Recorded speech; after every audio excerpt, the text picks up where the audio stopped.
12월 셋째 주 하나님께서 주시는 말씀은 에베소서 4장 31절에서 32절입니다.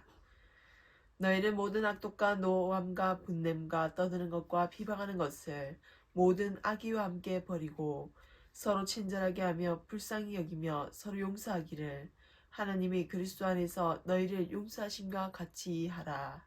아멘. 우리는 화를 내고 분을 내고 다투고 분쟁을 일으키고 비방하는 것을 참으로 쉽게 생각합니다. 그러나 반대로 서로를 용서하고 이해하는 마음은 상당히 어렵게 받아들입니다. 왜 그런 부정적인 영향이 가득한 것일까요? 나쁘고 못된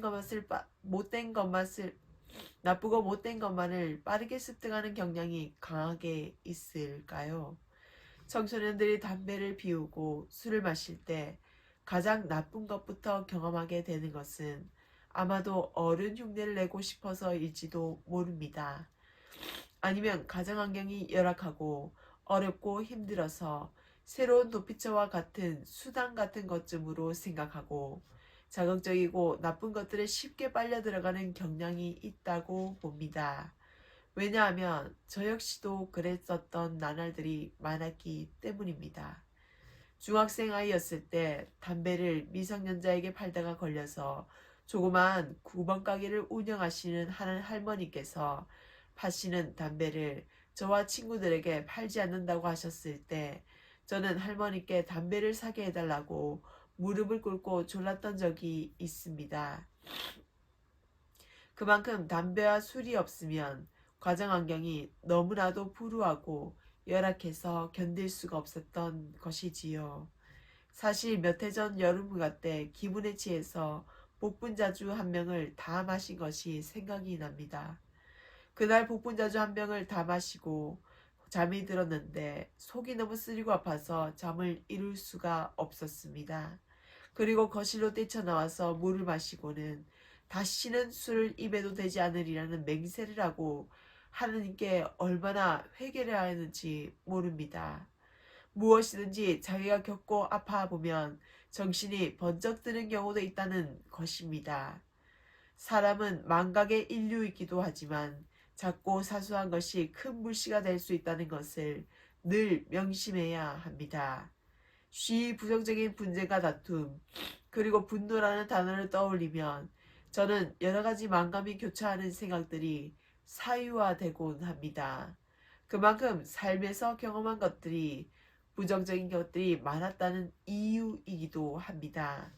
그러나 과거를 돌이켜보면 저는 자기 성찰이 됩니다. 깨달음이 옵니다. 그리고 하나님은 언제나 나를 지키시고 보호하셨기에 여기까지 온 것이라고 감사하게 됩니다.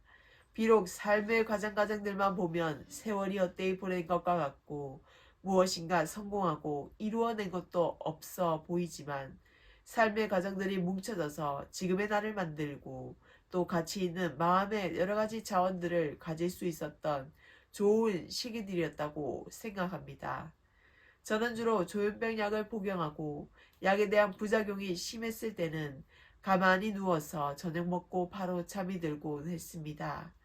그래서 살이 10kg 정도 찌게 되었고 날씬했던 과거를 떠올리면 조금은 실망스러운 나 자신을 생각하게 되지만 몸은 예전보다 건강해졌고 힘도 꽤 세졌습니다.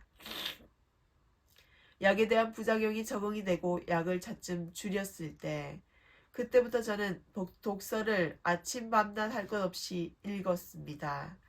일주일에 두세 권 정도는 기본으로 읽었더니 책값이 장난이 아니더군요. 독서를 인터넷 서점에서는 저는 VVIP가 되었습니다. 책이 나를 다시금 일어서게 해준 돌파구가 되었습니다. 과거에는 소설책이나 자기계발서를 많이 읽었지만 약을 복용하고 정신적으로 힘이 들기 시작했을 때 기독교 서적을 많이 읽게 되었습니다. 그러자 책장의 책들은 날로 늘어갔고 하느님을 더 가까이 알고 싶은 마음에 주석들을 사모으기 시작했습니다. 그런 제 모습을 보고 주변 사람들은 제가 학자가 되어야 한다고 하고 또는 신학 교수가 되어야 한다는 말을 참 많이 들었습니다. 그래도 저는 목회자의 사명을 가지고 흔들리지 않았습니다. 그리고 2023년 1월 8일에 개척교회에서 38세의 나이에 담임 목사가 될 예정입니다. 모든 것은 준비되었고 하느님의 계획하심 안에서 이루어져 가고 있습니다. 혹여나 내 생각과 내 계획이 드러날까봐 하느님께서 그런 생각들이 들어가지 않도록 하느님께서 인도하셔서 지혜를 주셔서 하느님의 계획하심 안에서 움직이게 해달라고 기도합니다. 담임 목사를 할 수 있는 나이에는 제한이 없다고 생각합니다. 여기까지 인도하신 것은 주님의 은혜이고 지금까지도 많은 자아를 가지고 싸우고 있지만 마음은 참으로 평안합니다. 나에게 있어서 분노와 응어리짐은 간절한 기도의 도구였습니다. 새벽을 울리고 부르짖을 때 분노와 응어리짐은 더 이상 눌림의 도구가 아니라 하느님의 은혜의 도구였음을 고백합니다. 그래서 과거에 나는 잘못 살아간 것은 맞지만 그러한 과거의 일들로 인해서 하느님께 돌아왔을 때 더 큰 은혜가 임하더라는 것입니다. 그러므로 분노와 모든 부정적인 것들은 하나님 앞에서조차 고개를 들지 못하는 죄인 같은 우리를 건지시는 은혜의 도구로 사용하신다는 것을 기억하시기 바랍니다. 또한 삶의 경험이 많아도 하느님을 믿는 믿음이 없으면 도구가 될 수 없습니다. 그러한 간극의 차이를 빨리 깨달아야 합니다. 서로를 용서하고 이해하는 것은 정말로 어려운 일입니다. 사실 과거에 저는 어머니께 상처받은 기억들이 참 많이 있습니다. 남편이 자살하고 자기 스스로 일어날 수 없는 어머니가 참 미웠습니다. 처음부터 그런 모습을 발견하게 된 것은 아니었습니다. 저는 참 단순하고 수동적인 사람이었습니다. 그러나 20살의 나이에 LG 디스플레이라는 회사에 가서 사람들을 접하고 일머리를 배우고 여러 가지로 눈이 뜨이게 되었을 때 어머니의 모습은 너무나도 약하고 잘못 살아가고 있다는 생각이 들어서 저는 계속적으로 어머니의 사랑을 받고 싶지만 무뚝뚝한 어머니의 모습에서 상처받은 적이 한두 번이 아니었습니다. 어릴 적부터 할머니가 시키는 대로만 하고 살았던 어머니는 자기 독립심이 전혀 없는 그런 수동적인 사람입니다. 결혼도 할머니께서 시키셔서 하셨고 재혼도 할머니께서 시키셔서 하셨고 마트에서 일하는 것도 할머니께서 면접을 봐주셨습니다. 그런 어머니의 모습을 보고는 화가 머리끝까지 차올랐습니다. 왜 혼자서는 하시지 못하는 것일까? 어머니가 목사가 되는 것도 어느 정도의 사명은 있으셨지만 결국 그마저도 제가 시켜서 하셨다는 것입니다. 저는 글재주가 있었기에 어머니의 대내적인 활동의 뒤에서는 그림자같이 항상 저의 손길이 묻어나 있었습니다.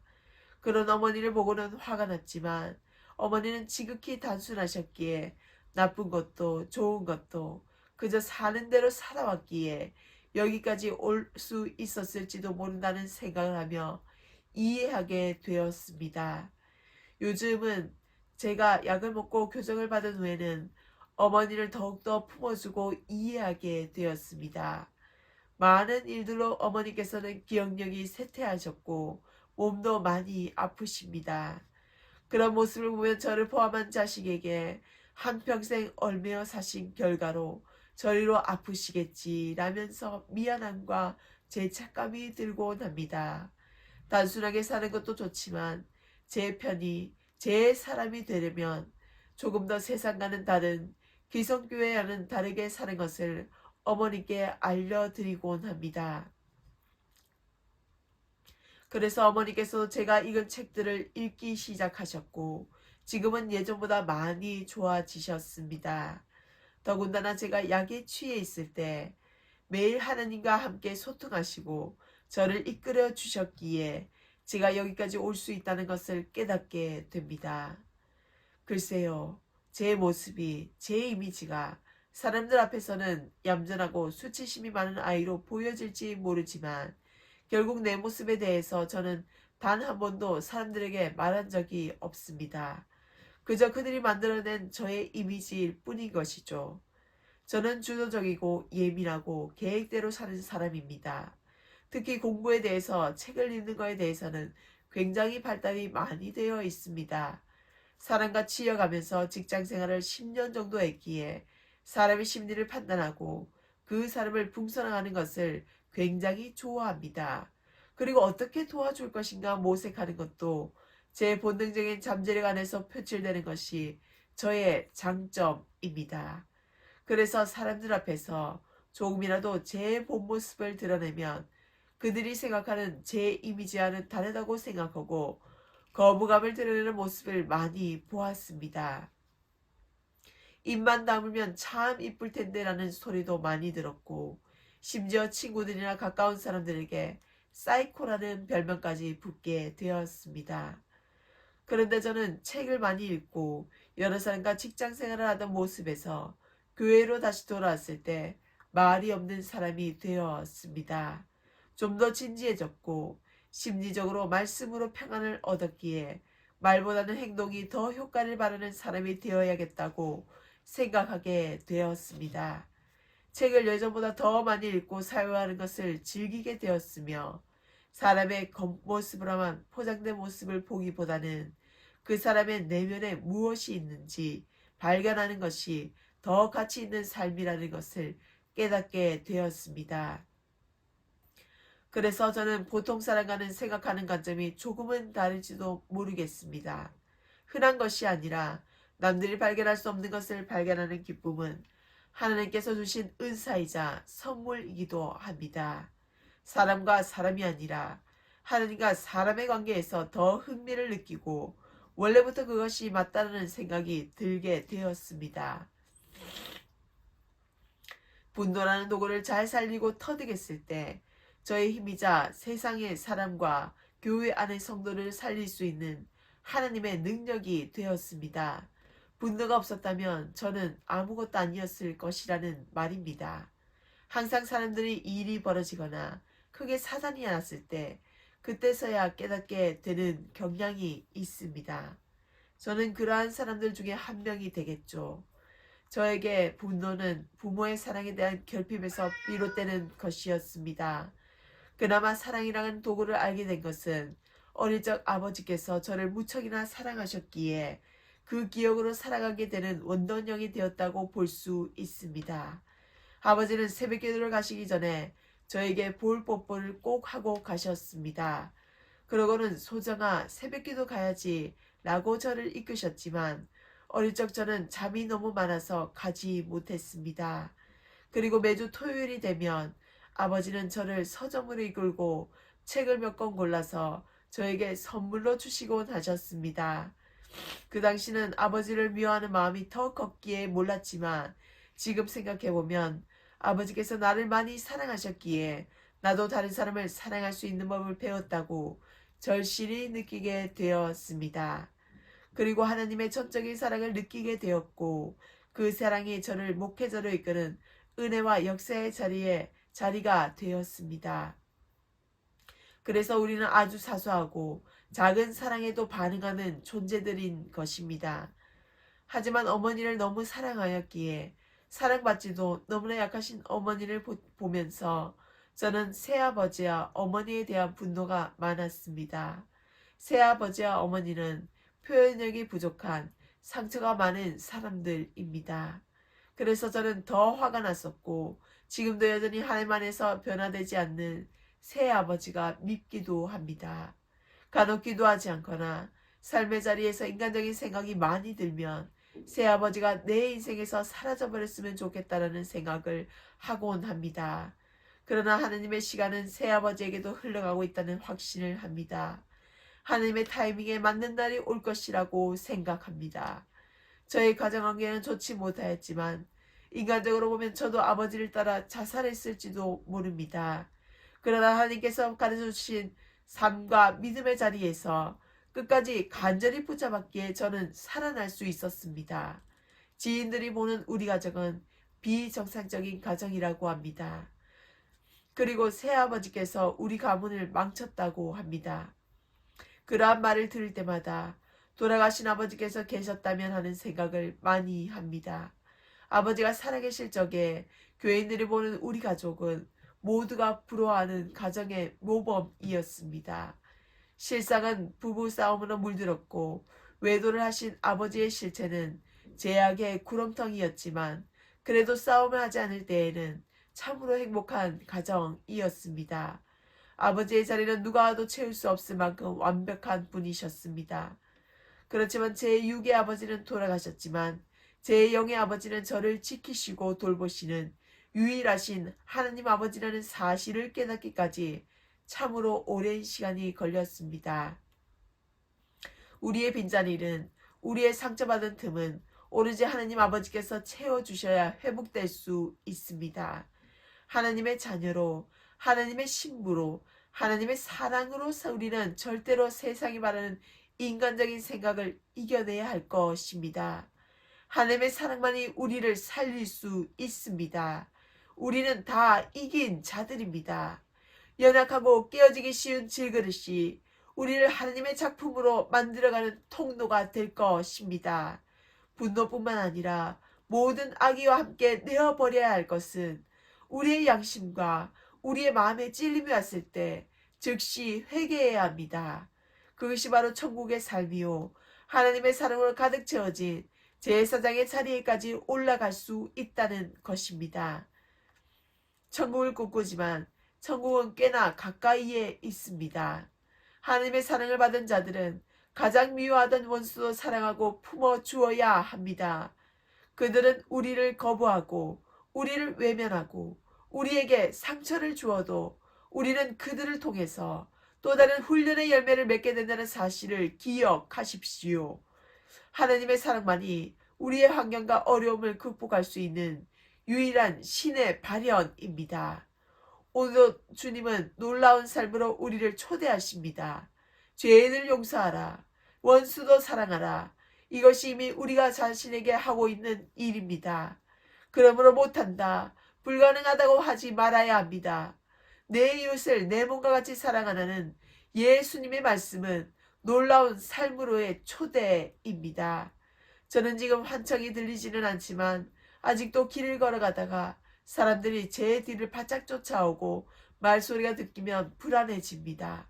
환청이 들렸던 때에 있어서 트라우마가 생긴 것입니다. 그래도 그것마저 없다면 저는 영영 제 자신을 알지 못하고 살아갈지도 모릅니다. 일종의 자극제와 같은 것이지요. 제가 아직도 멀쩡하다고 착각할 만큼 잘났다고 여기는 교만한 생각을 멈추어주는 자극제인 것입니다. 저는 아픈 자입니다. 우리는 모두가 다 아픈 자들입니다. 치유하고 극복하기 위해서 발버둥치는 그런 아픔을 가진 불쌍한 영혼들입니다. 그래서 우리는 그 가시, 온전하지 못한 그 가시 때문에 하나님을 더욱더 간절하게 찾고 외치게 되는 것입니다. 그러한 삶이 세상이 보기에는 불완전하고 엉터리 같아 보일지도 모릅니다.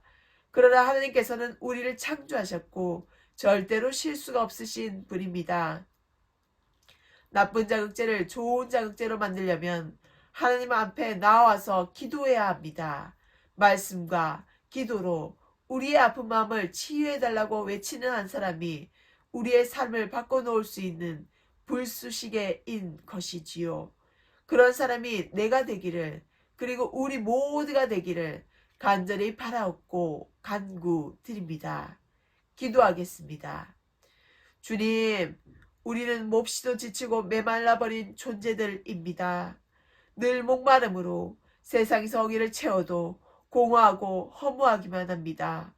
그런 우리를 불쌍히 여기셔서 세상에서 무시당하고 천대받은 우리의 형편없이 굴러가던 쓰레기 같은 모습이 되지 않도록 주님의 사랑으로 돼지가 먹다 버린 쥐염 열매를 먹는 추악하고 재덩어리인 우리를 감싸주시고 그 사랑으로 또 다른 사람을 살릴 수 있는 우리 모두가 되게 하옵소서.